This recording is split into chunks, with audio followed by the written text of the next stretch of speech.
Jadi kan mesti cita-citanya kan nanti nyalon gubernur kan gitu. Iya. Berarti Pak Pati ikut terus itu? Ya ikut terus, mulai nggarap di kota-kota kabupaten itu ya saya yang antar.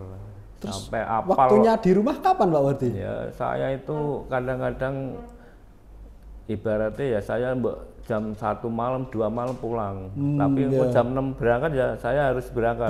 Harus datang lagi. Paling pulang sebentar, mandi, jalan lagi. Itu tiap rutin itu waktu mau nyalon kayak gubernur, waktu sosialisasi itu tiada hari tanpa penggalangan istilah ini. Berarti tiap hari keluar kota terus itu? Iya, ya muter kayak gangsingan itu. Sana sini belum gitu. Jadi kadang-kadang sampai rumah capek, nyopir sampai nggak tahu jalan sampai nggak tahu jalan itu sampai bingung ini arep jalan kemana itu kadang-kadang pikiran blank. Sudah nggak fokus ya. Terlalu capeknya. Iya. Kadang-kadang masuk jalan buntu.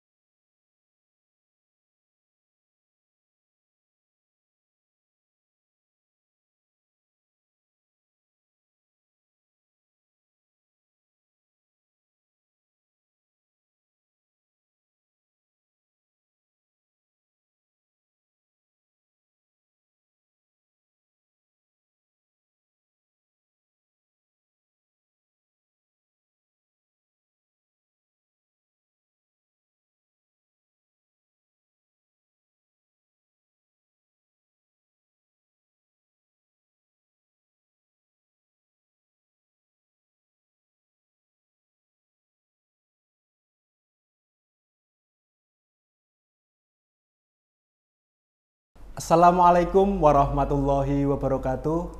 Bersama saya Salahuddin Surya di kanal Bangsa TV. Di mana di kanal ini kita mencatat prestasi, mendorong kreasi dan membangun motivasi. Kita akan melanjutkan tema yang sebelumnya, yaitu 65 tahun Pak Bambang Sadono. Di mana kita nanti akan cerita-cerita, kita akan banyak mendengar dari orang-orang terdekat Pak Bambang Sadono yang saat ini sudah berusia 65 tahun. Saat ini saya sudah kedatangan tamu yang luar biasa. Beliau adalah Bapak Supardi. Beliau saat ini, dari dulu sampai saat ini, adalah driver keluarga Pak Bambang Sadono. Apa kabar Pak Wardi? Alhamdulillah, sehat. Untuk mengawalinya, mungkin bisa diceritakan Pak Wardi, awal mula bisa bekerja dengan Pak Bambang Sadono dan tahun berapa itu? Ya, saya masuk Semarang kira-kira tahun 86, tepatnya kalau nggak salah bulan Desember. Tahun 86.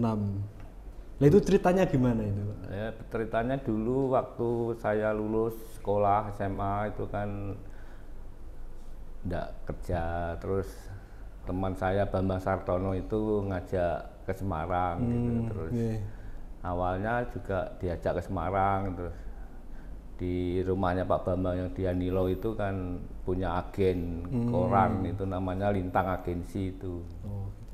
Ya terus suruh ngerjak ke agen itu sampai berapa tahun gitu. Itu kegiatannya apa aja Pak di agen itu? Ya mulai ngirim koran sampai beli koran dan nagih koran dan lain-lain itu sampai perjalanan sampai pagi hingga pagi lagi lah istilahnya. Nah, itu daerahnya mana saja? Apa di sekitaran Hanilo ya, atau? Enggak, daerahnya sekota Semarang. Sekota Semarang. Iya.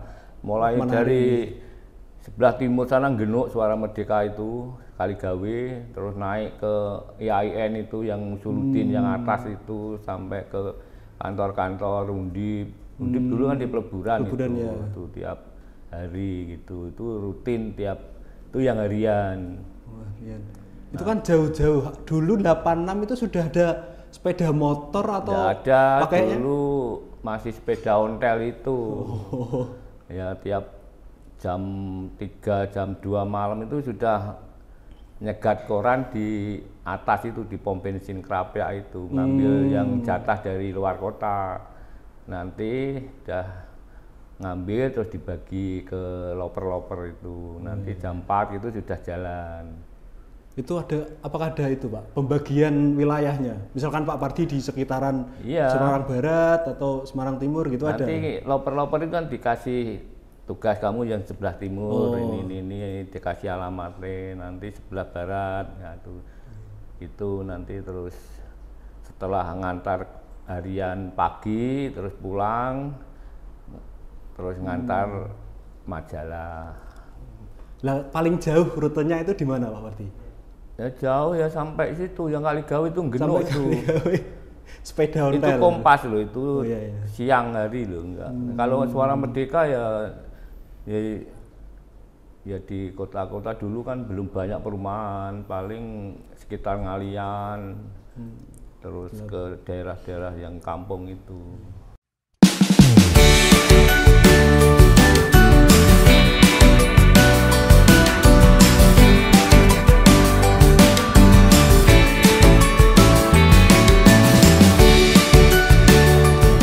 Saya Bambang Sadono. Saat ini saya sedang berada di Soto Kemiri, Pak Rasdi Tarsan di Kota Padi. Ini soto terenak, soto Kemiri terenak. Karena di desa Kemiri ya Bu. Di desa Kemiri dan masaknya pakai kemiri. Kita belum ke Padi kalau belum mencoba soto Kemiri. Terima kasih, saya Bambang Sadono. Inspirasi untuk bangsa, inspirasi Jawa Tengah dan Bangsa TV.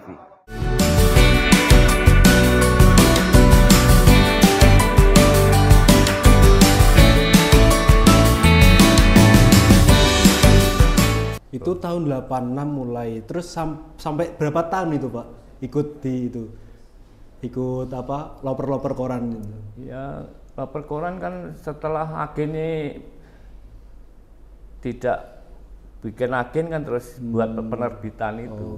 Jadi agen dilempar orang lain, disuruh ngerjakan orang lain yang namanya Pak Rakum itu dikerjakan karena Pak Bambang kan di Suara Merdeka tidak boleh merangkap jadi agen.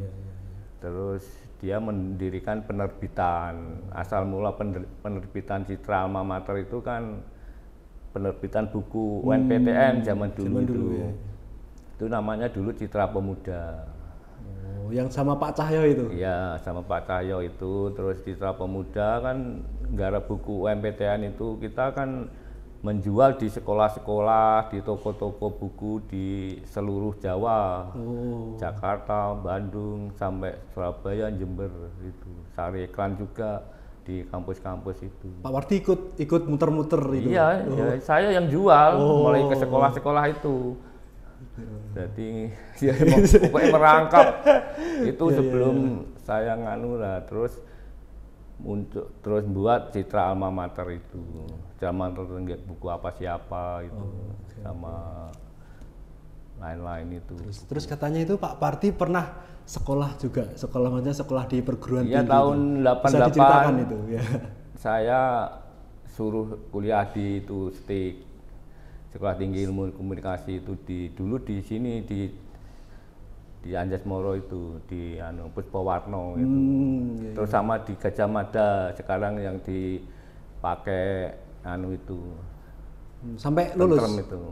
Udah nyampe saya hitungannya semester 8. Hitungannya semester 8 kan tinggal sedikit, Pak. Iya, tapi karena waktunya kadang-kadang pagi, siang kerja, kuliah sore, udah sampai kampus ya ngantuk. Sampai semester 8. Enggak selesai itu terus. Sebetulnya suruh menyelesaikan, tapi ya kampusnya ya ngoyak-ngoyak sebetulnya, tapi ya enggak misalnya gitu. Ya jurusannya dulu ya jurnalistik, saya juga di Berarti sudah sampai praktek ke ilmu-ilmu jurnalistik berarti? Saya sudah ngerjain ke koran-koran kampus itu. Ya pernah ikut garap-garap majalah koran yang teman-teman kita itu.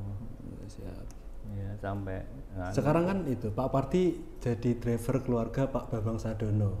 Nah itu ceritanya gimana? Dari mulai itu kok dari apa Ya, ikut agen terus memutuskan untuk jadi driver keluarga itu. Ya sebetulnya kan awalnya Pak Bambang itu dulu kan belum punya mobil. Beliau naiknya apa? Dulu naik sepeda motor di kantor itu karena dia dulu punya sakit. Nggih. Karo saya yang nganter. Saya SMP sudah bisa nyopir. Saya ke situ sudah bisa nyopir. Sudah bisa nyopir. Iya. Jadi saya datang itu sudah terus suruh nganter. Dulu yang beli mobil pertama itu yang hardtop itu, hardtop Land Cruiser itu dulu untuk belajar Pak Bambang itu nyopir ya itu. Kan dari dulu sampai sekarang kan udah lama banget, berapa tahun berarti Pak? 36 36. Saya Mindo Sianipar dengan ini mengucapkan selamat kepada Bangsa TV yang dikomandani oleh Pak Bambang Sadono. Kiranya Bangsa TV bisa melanjutkan program-programnya yang memberikan inspirasi buat bangsa ini. Terima kasih. Merdeka. Nanti Desember loh. 36 ya, 36 nanti Desember. Lah itu mobilnya apa aja itu Pak? Mulai dari awal macam-macam. Dulu ya mobilnya ya second dulu. Dulu beli pertama itu inventarisnya PWI. Pak Tris itu yang punya. Harganya waktu itu cuma 2 juta kalau nggak salah. Saya ingat hardtop itu. Terus beli Corolla, terus ya mobil-mobil bekas itu. Corolla itu punyanya Pak Eko itu, bapaknya. Terus Corona, terus beli baru Daihatsu, Zebra, terus dapat jatah dari Suara Merdeka itu Katana. Dulu Honda Civic, terus Katana, terus Land Cruiser, terus Lancer itu, terus baru. Berarti dari awal Pak Bambang membeli mobil itu Pak Apardi sudah jadi driver pertama? Ya itu, karena nggak ada orang. Pak Bambang kadang-kadang Bu Bambang sendiri bawa, kadang-kadang Pak Bambang itu bisa nyopir ya baru-baru aja. Itu waktu punya mobil itu. Itu aja sering nabrak-nabrak. Itu sudah kemana saja itu? Ya paling ke Blora. Kemana? Dulu itu belum masuk di Golkar loh, jadi masih wartawan kan di wartawan juga baru 9 itu ketua PWI itu. Terus mulai aktif di PWI, terus di Golkar. Iya, PWI. Itu berarti semakin padat kegiatannya Bapak itu. Padat itu terus saya yang bawa, karena orang lain dia kan kadang-kadang nggak begitu srek itu disupiri ya. Mau nggak mau kita ya harus nyopir terus gitu. Ya. Itu mulai dari dekat terus sampai jauh, sampai pernah luar Jawa ada Pak? Ya dulu pernah ke Bali itu pakai mobil ya. Bali 2 kali mungkin. 2 kali. Ya. Mobilan. Kan ini sudah 36 tahun jadi ikut Pak Bambang jadi drivernya. Terus rasanya itu gimana jadi drivernya Pak Bambang? Ya biasa aja itu nih, orang nggak pernah ikut ya mesti kaget. Soalnya Pak Bambang dulu itu tiada hari tanpa marah. Itu iya, kalau dulu waktu jadi agen itu tiap hari kita harus dituntut kerja sistematis. Jadi kamu berangkat itu harus punya program, ini semuanya kemana, apa yang harus dikerjakan, nanti sore harus laporan, hasilnya gimana itu. Jadi dilatih kerja yang sistematis kayak gitu, disiplin harus gitu. Ya itu mau. Didiannya keras, jadi nggak sekedar gitu. Bayangke dulu itu kalau sudah sore gitu malam Pak Bambang pulang dari Suara Merdeka itu kan jam 11 jam 12 malam, dia kan baru pulang redaktur, jadi harus ngawasi koran itu besok terbitnya kayak apa. Itu dia terus ngecek tagihan-tagihan majalah koran itu mbok kamu capek kayak apa, bangun ke tanya ini nggak bayar kenapa ini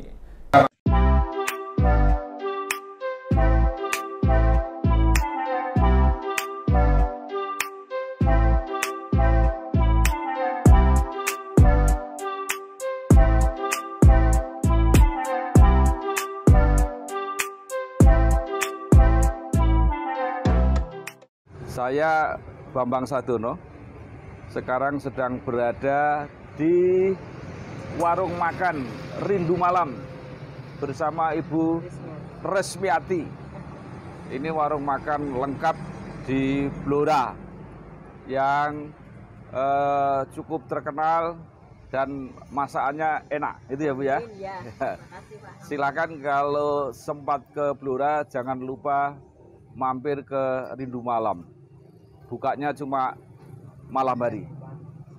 Saya Bambang Sadono dari Inspirasi Jawa Tengah, inspirasi untuk bangsa dan Bangsa TV.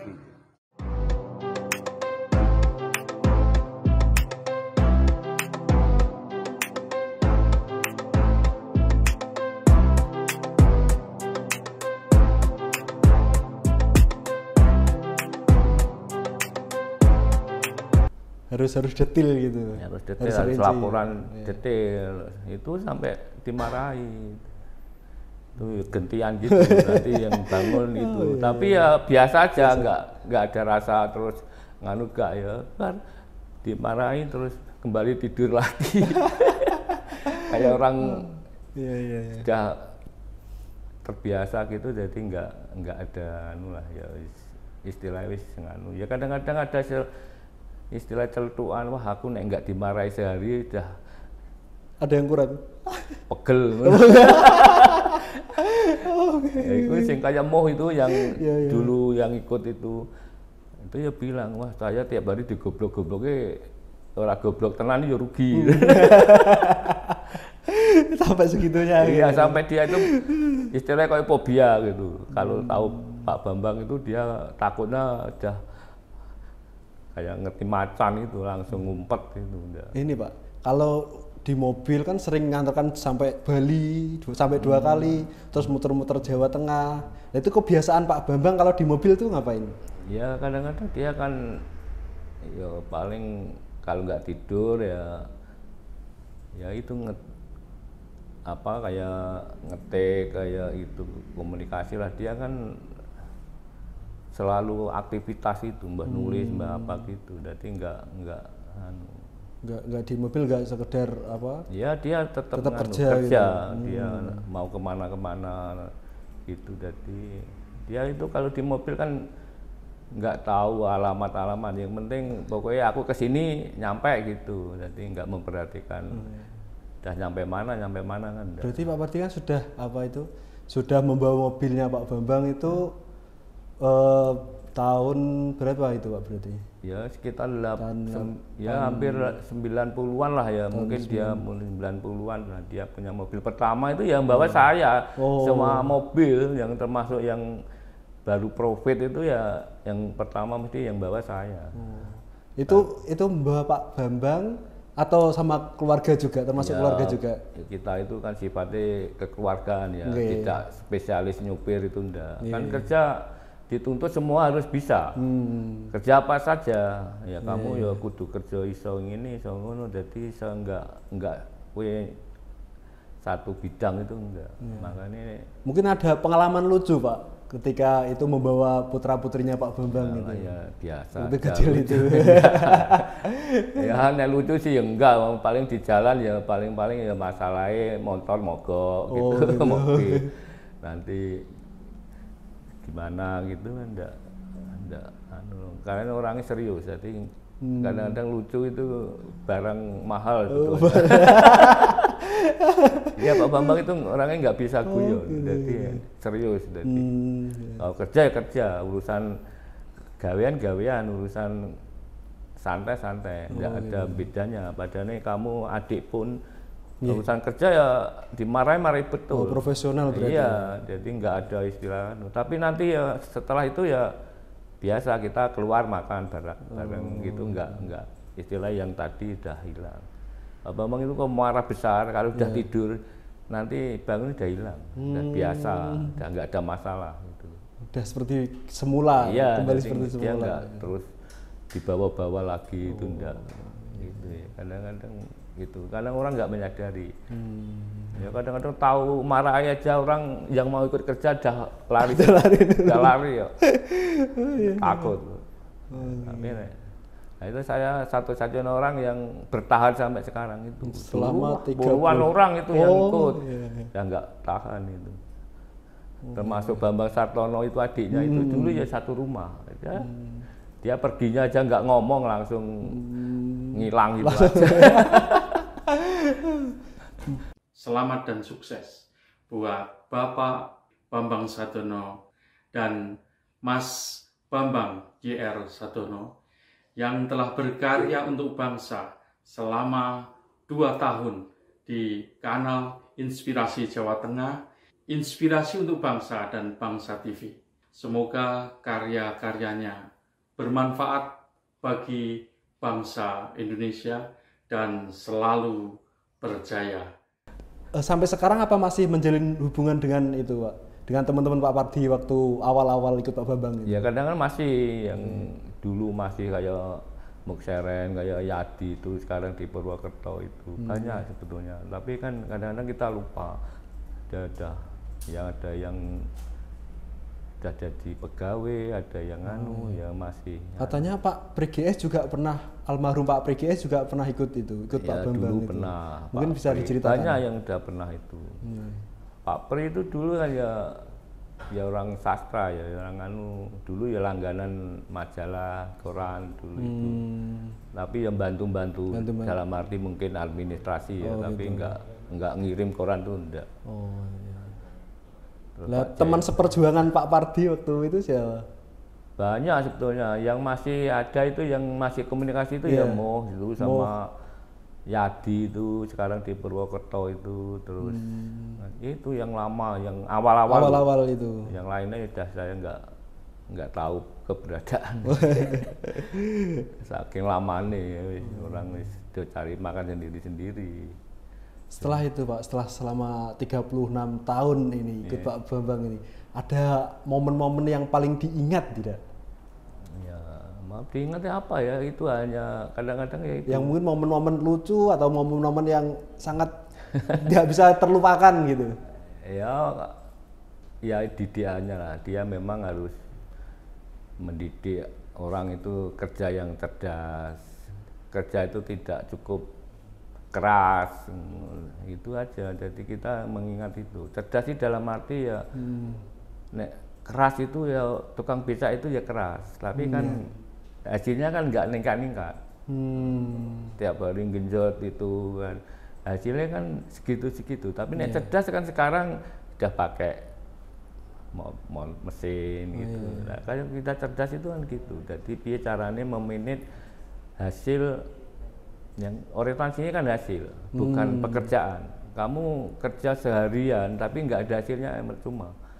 Tapi gue kerja misalnya sambil jalan-jalan, tapi hasilnya memuaskan, ya itu yang namanya kerja cerdas. Jadi nggak hanya kerja seremonial, datang terus kayak pegawai-pegawai gitu nggak produktif lah. Itu yang ditekankan Pak Bambang kan kerja cerdas itu.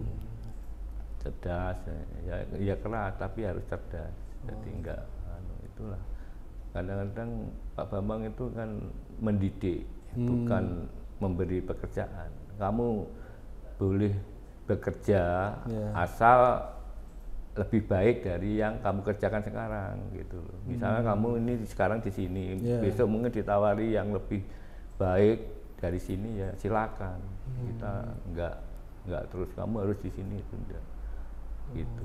Jadi prinsipnya gitu, maka mendidik, mengajari, jadi bukan mempekerjakan. Dari didikan beliau itu yang paling itu Pak, yang paling monumental bagi Pak Pardi itu apa? Yang dibawa sampai sekarang itu, didikannya beliau itu. Ya itu, pertama ya harus disiplin itu. Pasti disiplin. Ya. Disiplin itu macam-macam. Disiplin waktu, disiplin keuangan, disiplin gitu. Itu didikan yang ditekankan betul itu Pak Bambang kan disiplin. Disiplin ya termasuk keluarga juga gitu. Jadi harus ada keseimbangan antara keluarga, bekerja dan gitu. Oh, Pak Pardi berarti sudah itu Pak, Sudah kan dapat ilmu dari Bapak itu, disiplin itu. Iya. Nah itu sudah diterapkan sempurna belum? Ya, nek sempurna orang itu nggak ada sempurna, tapi kan minimal itu sudah bisa gitu loh. Misalkan kita bekerja kan istilahnya 24 jam, jadi nggak secara kan suruh jam sekian, ya kita mesti sudah berada di jam-jam itu gitu, waktu terutama gitu. Jadi misalkan mengelola uang itu kalau sudah diprogramkan untuk beli ini ya jangan dibelikan yang lain.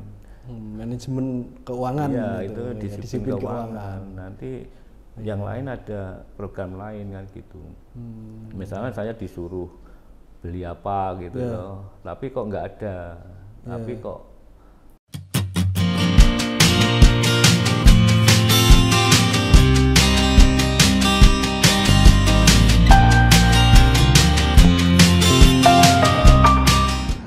Saya Bambang Sadono, saat ini sedang berada di kue tradisional, kue cucur Aulia, kuliner oleh-oleh dari Rembang.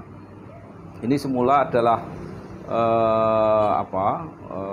makanan tradisional, industri rumahan, tapi di tangan Ibu Aulia itu dikemas dengan berbagai rasa. Ada rasa gula Jawa, gula putih pandan, green tea, durian, dan sebagainya. Jadi pelanggannya banyak, bisa dikirim ke luar kota, sampai tahan 2 hari ya Bu Aulia ya. Ya, luar biasa, silahkan mampir. Alamatnya adalah di Jalan Slamet Riyadi nomor 50 Rembang. Ya, bisa juga pesan secara langsung. Telepon berapa Bu? Teleponnya di 0856 976 76586. Pembelian bisa langsung ke outlet saya atau melalui GrabFood dengan ketik kue cucur Aulia Rembang. Ya, oke, saya Bambang Sadono dari kanal Inspirasi Jawa Tengah, Inspirasi untuk Bangsa dan Bangsa TV.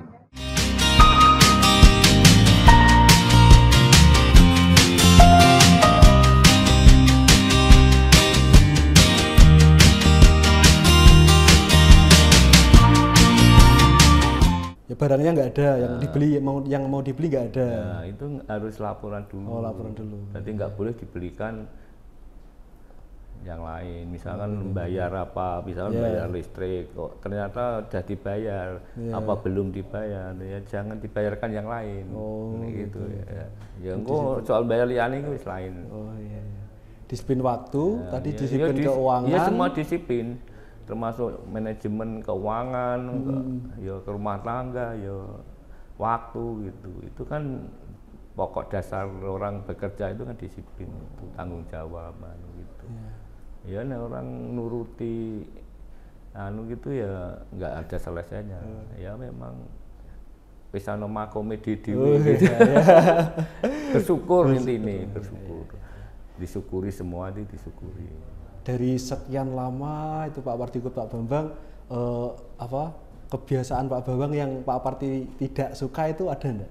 Ya, istilah nggak suka itu ya enggak ada ya. Kita memang orang punya pribadian masing-masing ya. Ya, itu ada ya biasa dimaklumi gitu loh. Nggak ada istilah nggak suka dan itu urusannya masing-masing.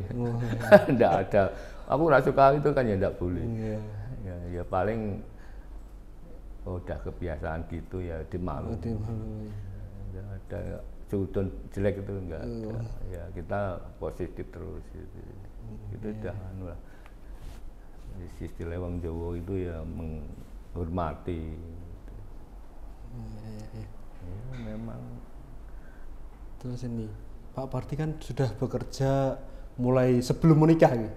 Ya, masih sebelum menikah itu belum apa-apa. Saya lulus SMA 8384, saya 86 ke sini. Saya itu hanya tersenggang waktu setahun itu aja untuk saya nyoba kerja di Solo waktu itu di pabrik kayu itu. Nah, dan sekarang kan Palur itu. Putranya Pak Parti sudah kuliah semua, putra-putrinya Parti kan sudah ini kuliah yang terakhir semua. mau kuliah.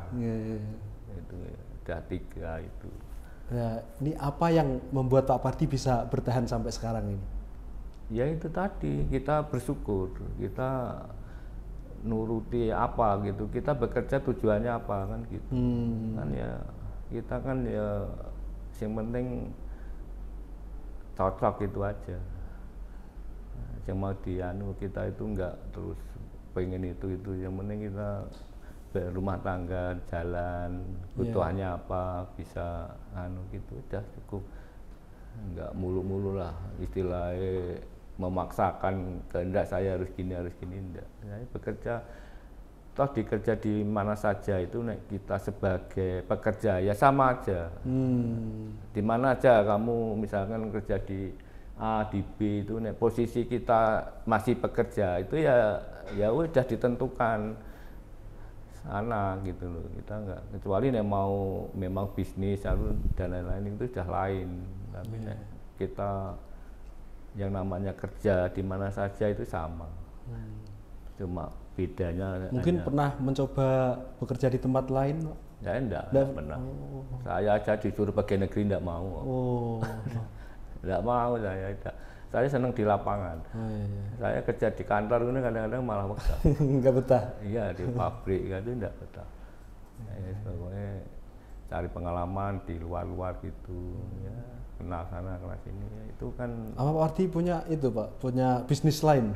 Enggak. Bisnis apa? Saya cenderung senang di pertanian sebetulnya. Saya cita-cita saya dulu petani. Tapi belum sempat itu mengerjakan itu. Belum sempat. Langsung tani gitu. Tani tapi tani sing modern, enggak tani tun macul gitu enggak. Mau pengen nanam macam-macam gitu. Nah, katanya Pak Wardi juga punya itu Pak, punya rekanan bisnis sama itu membuat itu peternakan ayam. Ya kan? Itu adik saya, itu kan adik saya. Sifatnya kan itu hanya kontrak sama PT itu aja. Sekarang tidak berjalan karena dituntut untuk modern, tapi kan itu masih tradisional, jadi harus dimodernkan. Nah, itu biayanya kan besar, itu hampir 0,5 miliar. Kita kembali lagi ke ini Pak, ke Pak Bambang Sadono. Ya, tadi kan Pak Wardi sudah juga driver keluarga. Kadang putra-putri beliau waktu kan kecil kan Pak Wardi sudah jadi driver itu kan. Iya, sudah jadi driver lah itu. Ada momen-momen lucu atau yang itu Pak, menarik gitu, monggo bisa diceritakan Pak. Ya. Sama putra-putri beliau itu. Ya biasa lah, namanya anak-anak ya paling ribut di mobilan, ingin cepat gitu, kayak sekolah gitu, yang satu minta didahulukan, yang satu juga gitu, akibatnya kan bingung di jalan. Ya kadang-kadang ya sak karepku ya, ya nurut urutan gitu loh. Jadi soalnya enggak disiplin karena harusnya masuk jam 6 misalkan, dia 6:30 baru keluar. Itu kan di jalan sudah padat gitu loh. Jadi ngejar waktu sana enggak cukup, sini ya enggak cukup. Nah, akibatnya kan ya harus ada yang korban kan gitu. Jadi ya itu biasa. Anak-anaknya kan gitu. Ya anak-anaknya juga dituntut disiplin gitu. Jadi ya harus tepat waktu dan lain-lain gitu. Ya nyatanya yang disiplin juga berhasil gitu loh. Jadi enggak kan. Ya kebiasaan kadang-kadang ada, kadang-kadang gampang ke waktu gitu loh, kadang-kadang itu kan susah sendiri juga. Udah terlambat ya. Nyatanya yang disiplin ya berhasil. Ya anaknya yang Ratia itu orang disiplin betul. Yang paling disiplin. Iya, itu yang paling disiplin. Dia sore itu udah persiapan sekolah itu udah disiapin sampai nanti yang mau dibawa apa. Yang paling nggak disiplin itu ya raja itu. Kalau sekolah pokoknya barangnya scary kabeh.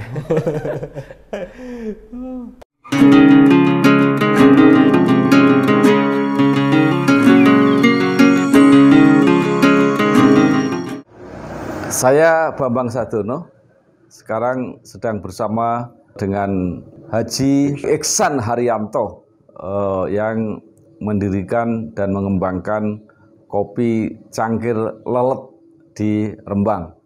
Juga bersama dengan Mbak Vera Damayanti yang memimpin langsung kegiatan kopi cangkir lelet ini. Ini kopi paling terkenal di Rembang dan sekitarnya. Jadi ya, mudah-mudahan siapa saja yang berkunjung ke Rembang bisa mencoba kopi cangkir lelet.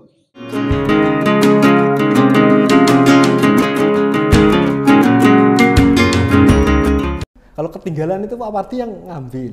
Ya kadang-kadang nyuruh kayak yang lain atau mungkin yang di rumah siapa suruh ngantar. Kadang-kadang sekolah bawa pensil, pulpen, kan pulang sudah nggak bawa apa-apa nanti. Iya. Itu. Berarti waktu Bapak mencalonkan jadi calon gubernur terus DPD itu berarti Pak Parti ikut muter seluruh Jawa Tengah itu.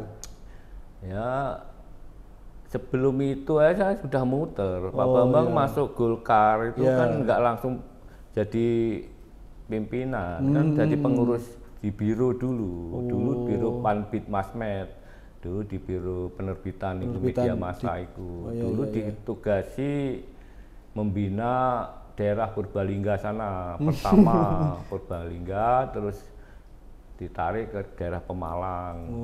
Dulu itu tiap turun sebelum jadi apa-apa. Dulu kan jadi caleg kan nomor urut. Jadi ngerjake walaupun suaranya baik, nek nomor urutnya bawah ya nggak jadi. Termasuk dulu di Dapil 3 itu ya nomor urut. Karena suaranya untuk 2 dia katut gitu loh, nek enggak. Nah, itu sampai Purbalingga itu terus tiap hari Pak, berarti apa nginep di sana, apa stay di sana ya, atau ini pembinaan itu enggak paling sebulan berapa kali, tiap minggu itu cuma nyambangi gitu aja. Pembinaan karakter apa istilah pembinaan di desa itu.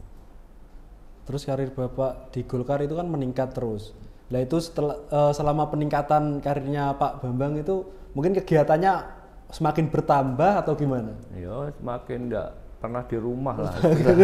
Iya waktu dia ketua DPD Golkar kan waktu itu memang pasti orang di politik itu arahnya kan pasti di kekuasaan lah.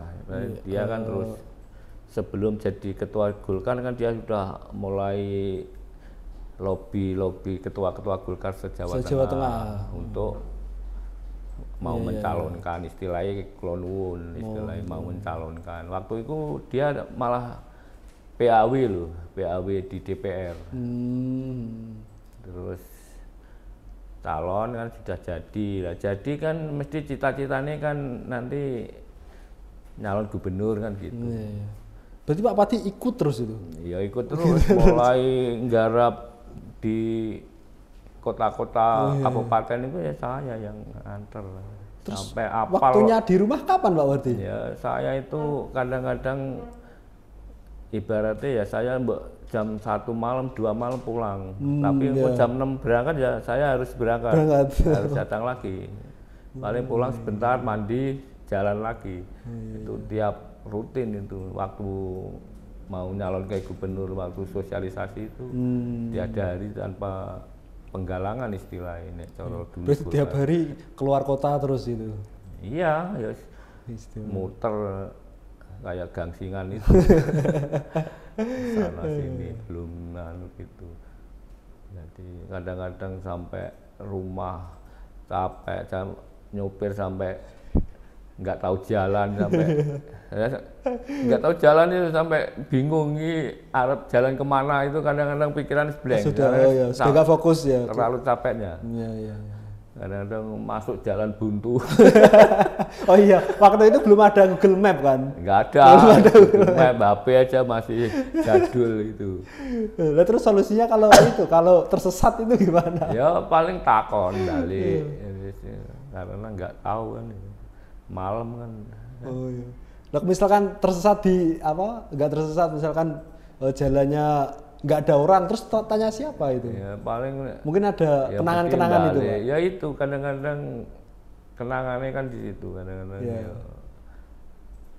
Wis pokoknya jalan, wis pokoknya melaku terus saya bertekan di ngerti-ngerti salah. Oh iya. Kadang-kadang mau acara di mana gitu salah masuk rumah. Pernah itu, pernah. Ya pernah atau mungkin acara mau ke rumah si A ternyata Iya. sebelah sini ada acara ya tahunya itu ternyata kok salah ya, balik akibatnya ke acara gitu karena waktu kan diburu-buru gitu cepet jam saat ini di sini nanti jam segini harus di sini jadi kayak orang dioyak-oyak gitu ya gitu terus tiap hari kayak gitu. Terus nih Pak, sudah sekian lama dari awal itu sampai sekarang mungkin ada itu Pak, sifat-sifat Pak Bambang yang berubah enggak?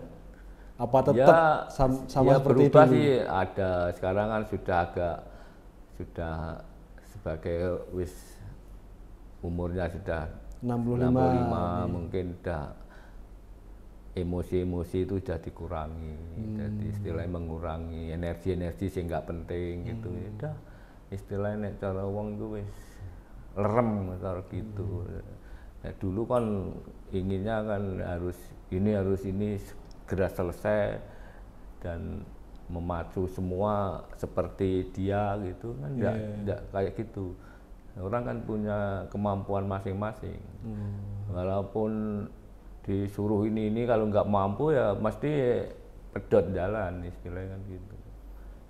Ya memang semua dituntut bisa menghadapi siapa saja, menghadapi kondisi apa saja harus bisa menyelesaikan gitu. Nanti kalau nggak bisa baru kita minta pertolongan kan gitu. Makanya Pak Bambang kan nyuruh ngantar surat misalkan. Iya. Kok nggak tahu surat, nggak tahu alamat. Nggak tahu alamat ya. Lah apa ya nggak ada orang. Suruh cari sendiri Ya, alamatnya. perlu Berusaha satu dulu. RT ditanyai semua satu-satu ini rumah mana ini rumah mana gitu. Didikannya pokoknya nggak ada istilah nggak tahu. Semua harus tahu. Mau semua bisa Kalau terpaksa sudah mentok nggak bisa itu. Ya kita tanya lapor ini kok iya. udah tanya gini-gini nggak ada. Nah nanti baru dievaluasi lagi mungkin salah alamatnya dan lain-lain gitu. Dulu kan gitu nyari orang itu enggak terus. Berarti ada proses pendidikan di situ berarti. Oh iya, padahal ngirim surat misalkan, ngirim surat itu harus ketemu yang dikirimi gitu. Harus ini walaupun nganu titip si A si B harus jelas ini perlu tanda terima ini harus sampai kapan harus nanti dicek sudah diterima belum gitu ya harus detail sampai clear betul gitu jadi enggak terus sekedar dilempar-lempar gitu istilahnya kan percuma dididik dulu kan mulai promosi koran jual koran gitu ya kita jual juga di Bang Ijo gitu ya.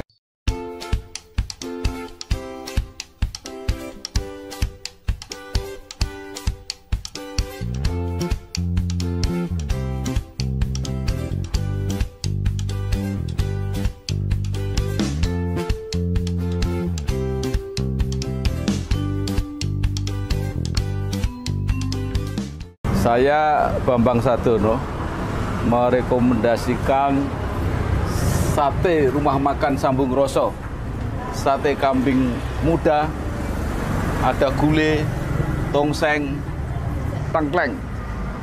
Ini tidak yang paling enak di Grobogan, tapi mungkin sate kambing paling enak di seluruh dunia.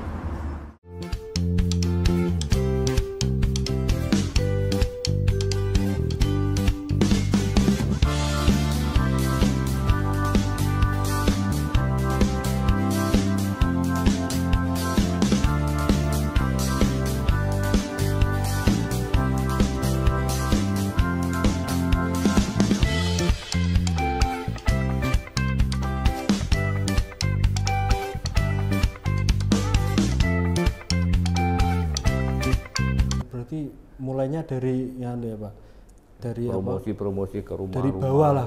Iya, Pak Bambang itu kan ya ngantar koran juga. Pak Bambang itu enggak terus ujuk-ujuk kayak sekarang enggak. Dulu ya gitu, kerja keras gitu, makanya dia punya membuat buku bekerja keras dari Segura itu karena pengalaman, bukan karena karangan. Dia memang sejak masih di Blora, masih di rumah itu ya itu memang penulis. Dulu kan penulis istilahnya, nulis di mana saja, di Jayabaya, di. Berarti sebelum ke Semarang Pak berarti sudah kenal Pak Bambang dulu? Sudah, saya Pak Bambang jadi manten aja saya di rumah itu. Dan saya kan bareng itu adiknya Bambang Sartono itu, sekolahnya sama. Satu kelas sama adiknya Pak Bambang? Iya, satu sekolahan sampai sekarang itu bareng terus. Jadi tahu. Waktu manten kan saya ya di rumah itu, di Jambangan itu. Jadi dah.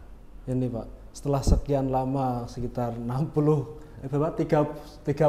tahun, mungkin ada itu Pak, ada pelajaran-pelajaran, ada nilai-nilai yang bisa dibagikan kepada pemirsa di rumah atau teman-teman di rumah. Monggo Pak. Iya, pelajarannya yaitu bekerja yang cerdas, disiplin, itu ya punya kerja yang sistematis gitu. Jadi jangan mudah menyerah gitu. Jadi harus bersyukur gitu kan. Itu pelajaran yang penting karena itu nek dilakukan kan juga penak, nikmat gitu loh. Jadi enggak orang terlalu kemrungsung, nanti nek orang kemrungsung pikirannya mesti gak tenang.